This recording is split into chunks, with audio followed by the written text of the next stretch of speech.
Good morning दोस्तों। आज हम समबाहु त्रिभुज से एक सवाल लाए हैं जो कि प्रतियोगिता परीक्षा में ऐसा क्वेश्चन पूछा ही जाता है। अब हम एक क्वेश्चन लाए हैं, ये लगभग सभी परीक्षा में ऐसा क्वेश्चन आता है, तो बहुत विद्यार्थी नहीं समझने के कारण उसको छोड़ देता है। आज हम आपको बेसिक मेथड से बताएंगे ताकि आपको दिक्कत नहीं होगा। अब देखिए क्वेश्चन कर रहा है 42 एम की भुजा वाले 42 एम की भुजा वाले एक समबाहु त्रिभुज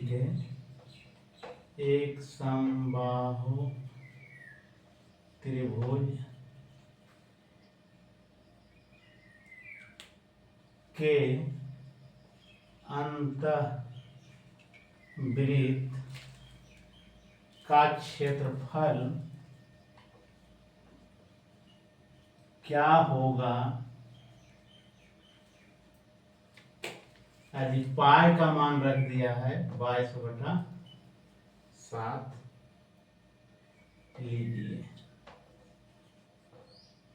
पाई का मान कितना कर रहा है 22/7 लेने के लिए। सबसे पहले दोस्तों देखिए क्वेश्चन देखने में बहुत छोटा है। ऐसा ही क्वेश्चन आपको प्रतियोगिता परीक्षा में जब से ऑनलाइन हुआ है ऐसा ही छोटा सा क्वेश्चन लगेगा, देखने में छोटा है लेकिन थोड़ा सा घुमा के देता है परीक्षा में। अब देखिए इसको क्या कह रहा है कि कौन त्रिभुज है, समबाहु त्रिभुज है। तो समबाहु त्रिभुज का क्या होता है, आमने सामने के भुजा सब आपस में क्या होता है, बराबर होता है। और समबाहु त्रिभुज में प्रत्येक कोण का मान 60 डिग्री होता है। ऐसे भी आप लोग जानते होंगे कि त्रिभुज के तीनों कोण का मान 180 डिग्री होता है। अब देखिए यहाँ ए है, ये आपका बी है, आपका सी है।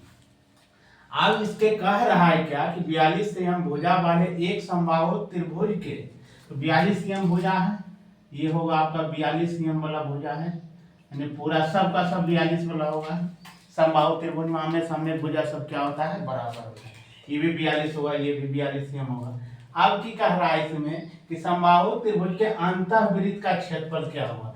इसके मतलब की है कि यहाँ जो है बीच में एक वृत्त आपको बना दिया गया है, अंतःवृत्त। इसके अंदर इस तरह से आपका ये क्या होगा, अंतःवृत्त होगा। इसी का पूछ रहा है कि क्षेत्रफल ज्ञात करिए।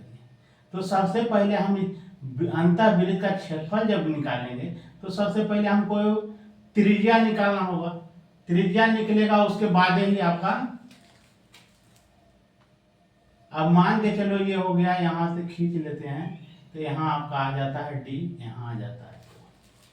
और सबसे पहले देखिए दोस्तों, इसमें सबसे पहले एडी निकालेंगे तब ओडी निकालेंगे, तब उसका आपका भुजा निकल जाएगा। अब देखिए जब एडी निकालेंगे तो क्या हो जाएगा, √अंडर हो जाएगा, यानी ए बी का स्क्वायर, और इसमें इसका हाफ हो जाएगा, यानी 42 का स्क्वायर माइनस हो जाएगा 21 का स्क्वायर। 21 दूना 42 हाफ होगा। अब देखिए इसमें क्या होगा कि इसको दो तरह से आप खंड कर सकते हैं, पढ़े होंगे कि a square minus B square बराबर a plus B I into A minus B. इस पर भी तोड़ सकते हैं। अब इसको a ये हो गया 42 और b हो गया 21, तो 42 प्लस 21 और एक हो जाएगा माइनस वाला 42 माइनस 21। अब देखिए इसमें क्या होगा, अब जोड़िएगा तो ये हो जाएगा 63, इसको घटाइएगा तो आ जाएगा 21।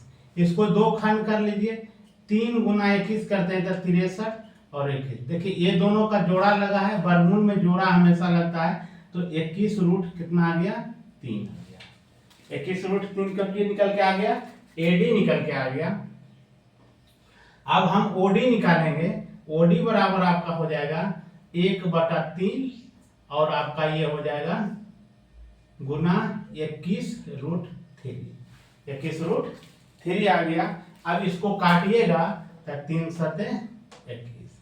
अब देखिए ओडी आपका निकल के आ गया 7√3 cm, यानी भुजा आपका निकल के जो आ गया है, भुजा कहते हैं, त्रिज्या जो निकल के आ गया है आर जिसको कहते हैं 7√3 3।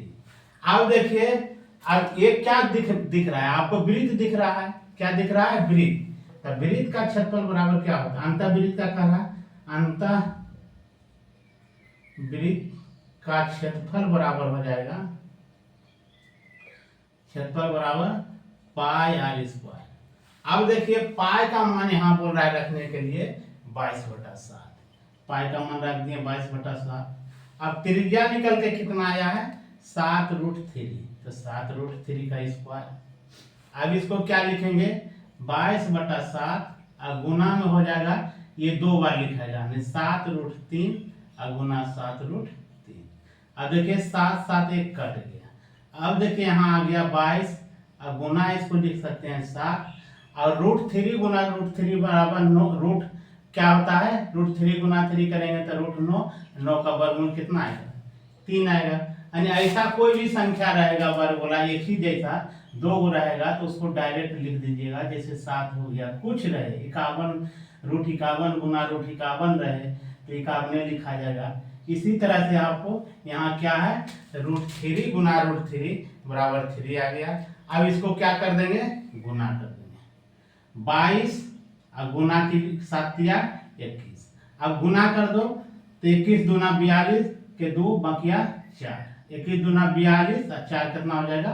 46। यानी इतना क्वेश्चन किस में दिया है? सीएम में। तो वर्ग सीएम हो जाएगा, वर्ग सेमी। यही आपका रिक्वायर्ड आंसर होगा दोस्तों। यदि वीडियो पसंद आए दोस्तों तो लाइक शेयर और सब्सक्राइब करना ना भूलेंगे। जय हिंद दोस्तों।